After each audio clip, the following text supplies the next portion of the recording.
Bismillahirrahmanirrahim. Assalamualaikum warahmatullahi wabarakatuh dan salam sejahtera.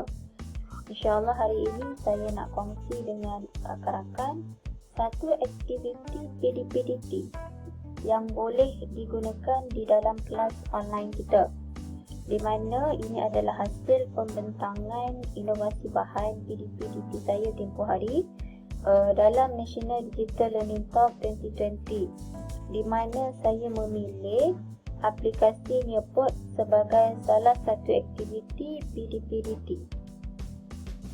Baiklah rakan-rakan, apakah kelebihan yang ada dalam Nearpod ni? Iaitu ini adalah salah satu kelebihan dia, di mana pensyarah boleh melihat hasil tugasan ataupun latihan yang kita telah berikan kepada pelajar.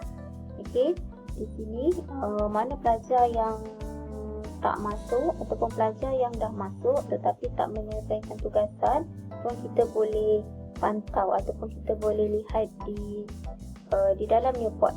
Di dalam Nearpod itu di antara kelebihan dia. Selain daripada itu juga apa yang ada dalam Nearpod, iaitu kita boleh masukkan video PDP kita ni ke dalam Nearpod, dan kita juga boleh sertakan dengan aktiviti ataupun latihan yang bersesuaian dengan video yang kita buat tadi. Banyak lagi sebenarnya kelebihan yang ada dekat dalam Nearpod. Sebelum saya share dengan rakan-rakan apa lagi kelebihan yang ada, suka untuk saya kongsikan kepada rakan-rakan yang belum pernah login Nearpod. Untuk mudah saja untuk login Nearpod, search sahaja nearpod.com. Nearpod.com.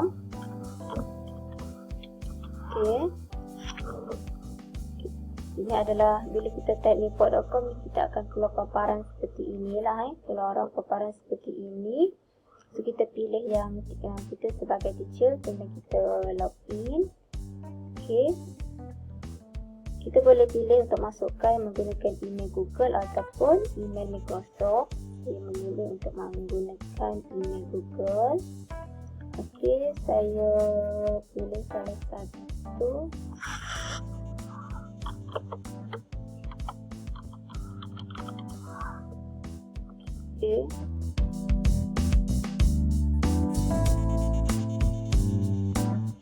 Mudah saja untuk login. Kita tekan, kita pilih teacher tadi, kemudian kita login. Kita masukkan email yang kita ada lah. Ini adalah kelebihan Nearpod lagi. Ini adalah kelebihan Nearpod lagi, di mana bila kita login saja, kita akan dapat satu platform yang mana kita boleh menyimpan semua aktiviti ataupun latihan yang telah kita sediakan untuk pelajar kita di dalam platform ini. Selain daripada itu, saya nak share dengan rakan-rakan juga kelebihan. Tadi saya dah share kat depan. Kalau kita tengok di kita punya platform depan ni, ini adalah contoh aktiviti yang telah saya sediakan lah. Dan saya pun telah buat, dan kita nak tengok report. Contohnya di antara kelebihan dia, iaitu kita boleh lihat report yang telah pelajar buat. Contoh saya nak tengok report yang ini.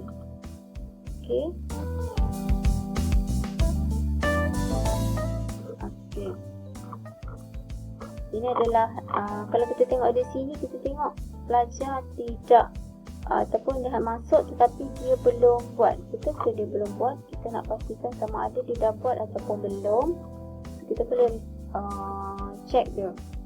Kita boleh semak sama ada pelajar dah buat atau belum.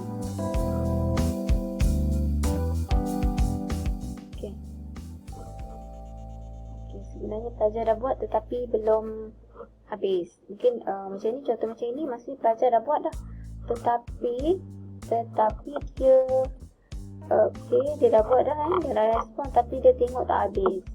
Maksudnya dia tidak belajar ataupun dia tidak melihat video yang kita sediakan tadi ni ataupun latihan yang kita sediakan tadi ni secara habis. Kalau dia selesaikan secara habis, dia akan keluar markah.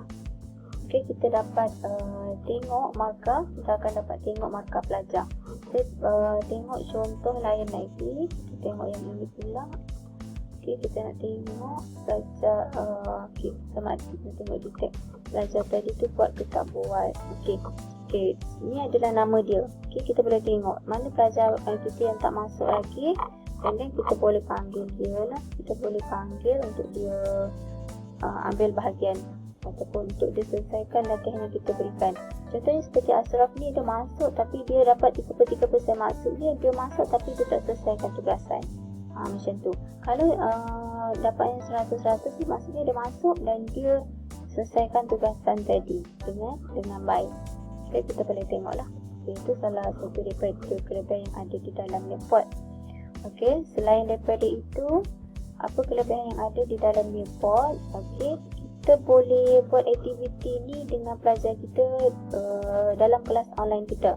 Okay, kita boleh pilih sama ada kalau ni kita pilih live participant, maksudnya di dalam kelas kita boleh selang-selingkan. Kita bagi kuliah, kemudian kita buat aktiviti dengan pelajar kita. Kalau kita nak begitu, kita pilih live participation. Okay.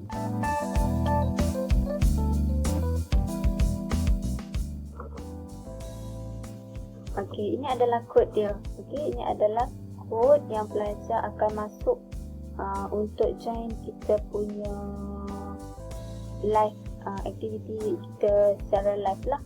Okey, pelajar akan masuk dengan menggunakan kod ni lah. Pelajar akan masuk dengan menggunakan kod ini. Okey, dan kita akan belajar bersama dengan pelajar ini sebab kita tak belajar pun tak ada, sekadar contoh sahaja.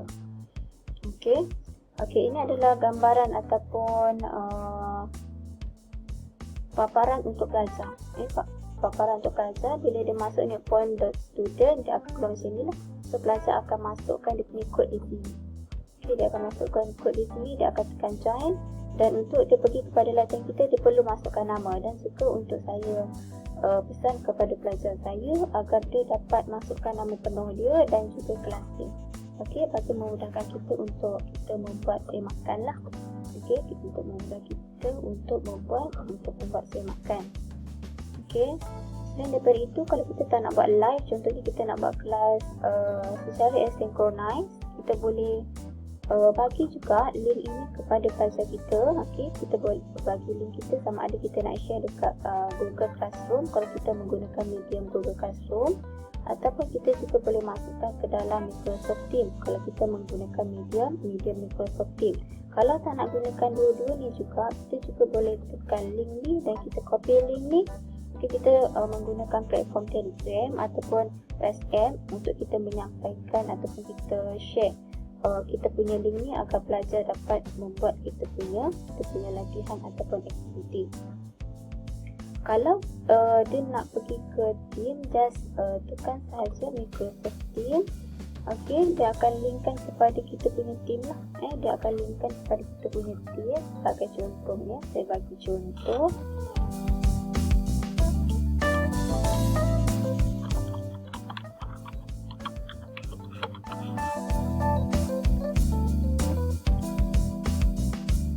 Okey, kita masukkan di channel, kita pilih channel, kemudian kita share dekat channel mana yang kita nak masukkan. Iaitu contoh saya nak masukkan dekat dalam latihan, so saya klik saja di mana pula saya nak. Contoh kalau dia di hashtag, so saya just share sajalah. Okey, dan kita close, maksudnya dia akan ada dekat dalam channel latihan kita di team. Okey, dan kita boleh semaklah, kita buka team dan kita tengok channel latihan kita tadi sama ada link tadi dah masuk ataupun belum. Okey, itu kelebihan yang ada dalam Nearpod lah. Okey, selain daripada itu saya nak share dengan rakan-rakan. Okey, bagaimana untuk kita create latihan ni? Itu yang pertama kita pilih create, kemudian kita pilih lesson. Okey, kita pilih lesson ini. Okey, ni untuk first kita buat kita punya latihan lah. Okey, kita tengok apa ada di dalam Nearpod, apa yang boleh kita buat. Okey, dah ada bahagian konten dan juga aktiviti. Untuk konten, kita boleh masukkan video PDP kita dan kita boleh masukkan di sana soalan-soalan yang berkenaan dengan kita punya video. Okey. Kemudian kita juga boleh gunakan ni sebenarnya adalah contoh audio, slideshow, ataupun bahan dalam bentuk PDF dan sebagainya. Konten yang kita nak berikan kepada pelajar kita. Ini pula adalah aktiviti yang boleh kita buat lah. Okey, contoh kita ada dalam report kita ada open-ended question, kemudian kita ada magic test, kita ada quiz, flip, kalaupun report, poll, dan inilah ini di antara aktiviti yang kita boleh gunakan dengan pelajar kita, yang boleh kita buat dengan pelajar kita di dalam kelas. Okey. Saya rasa ini dulu yang saya nak kongsi dengan rakan-rakan. Saya rasa dah panjang dah ni kelebihan yang ada dalam report. Okey, untuk saya share bagaimana untuk menyediakan latihan, contohnya kalau kita pilih Flipgrid ataupun kita nak buat latihan poll ataupun contoh apa lagi ada yang saya pernah buat. Okay, time to climb ni macam time to climb dia lebih macam game. Yang ni pelajar saya suka, kalau yang ni pelajar saya suka. Okay, dia akan ada pemenang di hujung, dia macam game lah. Okay, dia macam game. Okey, saya rasa ni dulu yang saya nak share dengan rakan-rakan kelebihan yang ada di dalam report. Semoga ianya bermanfaat. Sekian. Assalamualaikum warahmatullahi wabarakatuh. Terima kasih.